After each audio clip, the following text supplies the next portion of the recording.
Pupunta ka lang dito sa sekretary sa akin, pipirma ka lang ng logbook, tapos na. Yun kami kadali magkuha ng permit. Tapos sasabihin mo ngayon, hindi ka namin binibigyan dahil pinipersonal kita. Wala akong ibang sinasabi kundi yung pagiging bias. Maraming... Gawa-gawa na lang yan ng kwento. Oh. Nonsense na to eh. Po bang problema nyo sa akin? At Ika-10 ng Pebrero ngayong taon nang humingi ng tulong sa programang Ako Bicol Tabang Ora mismo si Shelo Otamias, isang negosyante sa Barangay Libho, Tiwi, Albay. po yan sa inyo. Nagawa po, ito po. Reklamo niya, pinipersonal di umano siya ng kanilang kapitan kung kaya't hindi siya mabigyan-bigyan ng business clearance kahit kumpleto naman daw ang kanyang mga dokumento. Ano ho ba yung negosyo nyo? Bali po, canteen po siya. Small canteen. Ganito lang po. Ganito ang kalaki. studio. Opo. Bakit hindi ho raw kayo binibigyan ng barangay clearance? Pero nakapag-operate na kayo dati. Yes po. Taon na kayo nakapag-operate. Since 2017 po until 2021. Ano ang dahilan ngayon bakit ayaw kayong bigyan ng barangay clearance? It's with regards po sa katulong ko po na nagreklamo po kay Kapitan na hindi ko po sinisweldohan. Yung understanding, hindi po ako nabigyan ng pagkakataon na makapagpaliwanag sa kanila kung bakit hindi ko po yun nasusweldohan. May mga lending po sila na halos ako na po ang nagbabayad. Itong pag-apply mo ng barangay clearance, kailan pa ba ito nangyari? Gaano nakatagal na hindi ka nabibigyan? Since last year po, na January. January 2022. Yes po. Reynaldo Quibillas. Nung araw din na yon ay kinuha din namin ang panig ni Kapitan Reynaldo Cuebellas ng Barangay Libho sa Tiwi, Albay.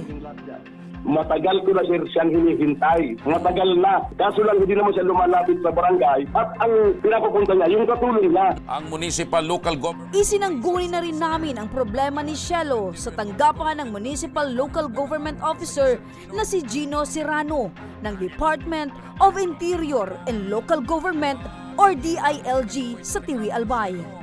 Ano po ba yung mga basihan ng barangay para hindi po bigyan ng barangay clearance ang isang nagnanais na magpatuloy ng kanyang negosyo sa barangay? Pagdating naman po sa pag-issue ng barangay clearance, ang tinitingnan lang po namin is yung proseso. Kung lahat naman po na hinihingi ng barangay as part ng requirement, halimbawa kung mag-a-apply ng business permit, kung ano yung requirements ng barangay para ma-issuean siya ng barangay clearance, ay yun din ang sundin. Isang requirement po talaga is personal mo siya i-apply. Personal siya mag-appear. So hindi pwedeng iutos ito sa katulong lamang? Yes po. Kasi siyempre may tungkulin din ng barangay para makipag-usap kung ano ang purpose ng pag-apply nila ng barangay clearance. At the same time, yung pagperma ng mga document, pati sa logbook, pati doon sa mismo clearance, is dapat personal siya nandun. Kinabukasan ay ora mismo naming sinamahan si Shelo sa tanggapan ni Kapitan Cuebellas.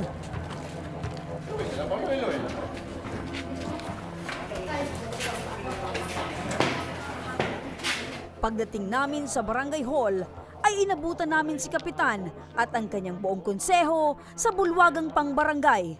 Kasama na rin ang mga nagrereklamo laban kay Shelo. Kung alam ninyo, sila kasama. Meron kaming kopya. Agad din hinarap ni Kapitan si Shelo at dito na niya ipinaliwanag isa-isa ang dahilan kung bakit hindi niya mabigyan ng business clearance si Shelo. Papasahin ko lahat na reklamo sa iyo. Nandito sa amin nakapile. Nagkaroon tayo ng mediation, confrontation, isang araw lang. Pero pumirma kayo na nagkaayos kayo. Babayaran mo, pero hindi mo naman nabayaran. Magkano pang kulang? Hindi mama, tignan natin. Para matapos na yan. Pera lang yan, mababalik yan sa akin. Sunod, Ani Buesa. Katulong mo rin ito. Babasahin ko ha. Ako si Ani Buesa. Inireklamo ko tabi si Shelo Otamias. Tadaay ako tig sahudan. Tapos daipig taos sa mga gamit ko. Agad naman dinipensahan ni Shelo ang mga ibinabato sa kanya ni Kapitan Cuebellas. 10,000? Nag-ano na po kami, nag-settlement na kami ka. Kintuhan kami. Nakita ko yung tricycle ng barangay paparating. Papunta sa inyo. Huminto. Dala ng tanod ko yung sumon para sa iyo. Ibinigay sa iyo. Sa iyo po nakapangalan yung sumon. Ba't hindi mo i-receive? Marami ka nakapinding na sumon, hindi mo naman kako inaayos. Di ba yan sinabi ko sa iyo? Kaya doon ako nagalit sa iyo. Marami kang ikwinento tungkol sa akin. Kung ako siguro isang tao na talagang loko ako, matagal na kitang pinuntan sa bahay mo. Kap. Pero ako hindi ko yung ginagawa. Ganito. Kasi hindi kita pagbibigyan ng panahon. Marami akong ginagawa dito. Wala akong ibang sinasabi kundi yung pagiging bias. Dahil yun ngayon na naging tumanim sa utak ko right after the first hearing. Maraming Gawa-gawa na lang yan ng kwento. Oh. Nonsense na to eh. Dahil lumalayo na ang usapan ni Kapitan Cuebelias at Cielo, ay itinanong na rin ng aming team kung makakakuha pa ba ng business permit si Cielo. Yan naman po yung mga obligasyon niya at yung mga pending. Sa inyo po, Kap, gusto namin mapakinggan sa inyo. May pagkakataon pa po ba or may pag-asa pa po ba na mabigyan po siya ng Yes, ma'am. Gusto ko talagang ayusin yung problema niya. Kasi wala kaming magandang feedback sa mga tao. Tinatanong sa amin ng DILG kasi nagbibigay kami yearly ng report. May mga backlog kami na hindi naaayos ng barangay. Ang tanong sa akin, bakit hindi mo naaayos? Because hindi ka po nabibigay sa amin ng maganda rin na rason. Iyon po ang dahilan kung bakit natatakot ka sa akin. Nahihiya ka sa akin na lumapit. Iyon ang dahilan kung bakit hindi ka sa akin kakalapit. Pwedeng bumigay ng barangay business clearance ka, pero nakalagay doon sa findings na with derogatory record. Magnunote kami. qualified. Marami kayong binayulate sa barangay tungkol sa Republic Act 9003, segregation of solid waste management, na pinatutupad ngayon ng barangay. Thrice, 3 beses ko sila sinita kasi yung mga basura nila nilagay lang sa tabing kalsada. Sinabi ko naman sa inyo lahat, hindi ako mahirap o kausapin. Sandali lang ako. Kasi marami ka ng beses na kumuha sa amin ng permit. Ha? Ang proseso namin 1 hanggang 5 minutes lang, kuha mo na. Pupunta ka lang dito sa sekretary sa akin, pipirma ka lang ng logbook, tapos na. Yun kami kadali magkuha ng permit. Tapos sasabihin mo ngayon, hindi ka namin binibigyan dahil pinipersonal kita. Hindi kita paglalaanan ng panahon kasi nasaktan din yung pamilya ko. Dahil sa mga narinig ni Cielo, ay dito niya na din inamin na mayroon din siyang mali at pagkukulang. Actually, I admit, mali siya. We're asking apology in behalf of my family, my staff. We're very much sorry for whatever we did or I did. I just want a mediator who is, I can totally trust and talaga magme-mediate. Hindi yung mangyayari na before na magiging one side. Kasi yun ang tumatak sa utak ko. Kami po ay nilalapitan ng mga taong meron po silang hesitation sa isang tao or company or agency. So, we are very much willing to help din po. Katulong nyo din po kami. Kung di ako siyang daraga pa ako, ang lolo ko, halik dili ang ginikanan. Napadpad lang So sa ngayon lang namin, madam, nalaman na halos magkakaanak din pala tayo.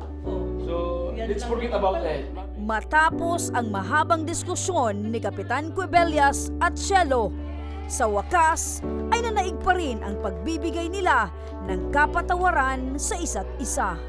Sa ngalan ng aking mga kasama sa Sangguniang Barangay, sa aking pamilya, ako'y naniniwala na anuman ang dinaanan namin mula noon hanggang ngayon, okay na sa akin yon. Inalis ko na yon at ako'y handang magpatawad kahit kanino man. Habang ang ina naman ni Cielo ay hindi din maikubli ang saya.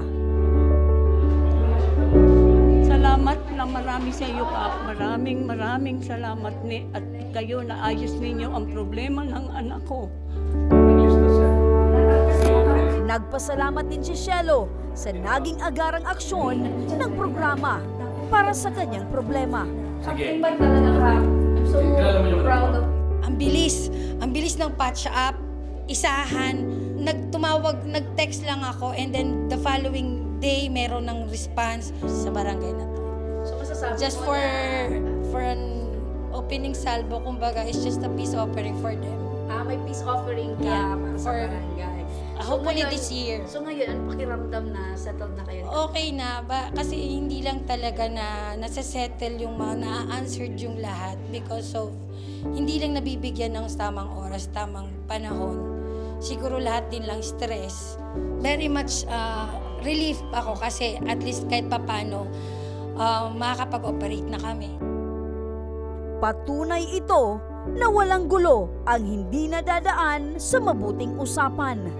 Naway magsilbing leksyon na ito na huwag basta-bastang makikinig sa mga sabi-sabi.